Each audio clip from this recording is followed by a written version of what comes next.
आज आपण अशा विषयावर बोलणार आहोत जो प्रत्येक आईवडिलांनी मनापासून विचार करण्यासारखा आहे. विषय आहे, आजची मुले बिघडली आहेत की आपण संस्कार देण्यात कमी पडलो आहोत. मित्रांनो, प्रत्येक आईवडिलांची इच्छा असते की आपली मुले सुसंस्कृत, प्रामाणिक, चारित्र्यवान आणि समाजात आदराने जगणारी व्हावीत. पण केवळ इच्छा करून संस्कार होत नाहीत. मुलांना आपण काय सांगतो यापेक्षा आपण कसे जगतो याचा त्यांच्यावर अधिक प्रभाव पडतो. एक गोष्ट कायम लक्षात ठेवा, मुले कानांनी कमी आणि डोळ्यांनी जास्त शिकतात.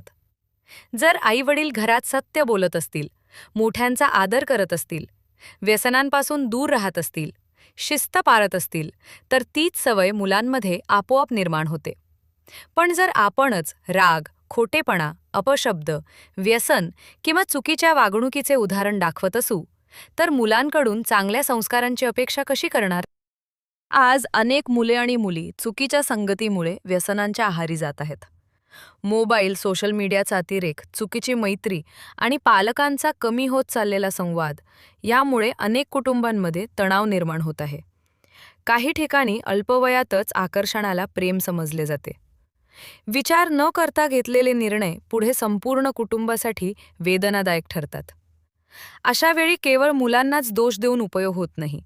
पालकांनीही स्वतःचे आत्मपरीक्षण करणे गरजेचे आहे. संस्कार म्हणजे फक्त उपदेश नाही. संस्कार म्हणजे आपल्या जीवनातून दिलेला आदर्श. दररोज कुटुंबाने एकत्र जेवणे, काही वेळ मोबाईल बाजूला ठेवून संवाद साधणे, चांगले विचार, चांगली पुस्तके, संत महापुरुषांचे चरित्र, समाजसेवा आणि प्रार्थना यांना घरात स्थान दिले तर मुलांच्या मनातही सकारात्मक विचारांची बीजे रुजतील. आई-वडिलांनी स्वतःमध्ये चांगले बदल केले तर त्याचे प्रतिबिंब मुलांच्या आयुष्यात नक्की दिसेल. घरातील वातावरण प्रेमाचे, विश्वासाचे आणि संस्कारांचे असेल तर मुलांना चुकीच्या मार्गावर जाण्याची शक्यता खूप कमी होते. मित्रांनो, बदलाची सुरुवात मुलांकडून नव्हे तर पालकांकडून व्हायला हवी. आपण स्वतः आदर्श बनलो तर आपली मुलेही समाजासाठी आदर्श नागरिक बनतील. चला, आजपासून एक संकल्प करूया. मी माझ्या मुलांना केवळ उपदेश करणार नाही, तर माझ्या आचरणातून संस्कार देईन. यातूनच सुसंस्कृत कुटुंब, सुदृढ समाज आणि उज्ज्वल भारत घडेल. व्हिडिओ आवडला असेल तर लाईक करा, शेअर करा आणि सकारात्मक विचार मंच चॅनलला सबस्क्राईब करून सकारात्मक विचारांची ही चळवळ अधिकाधिक लोकांपर्यंत पोहोचवा.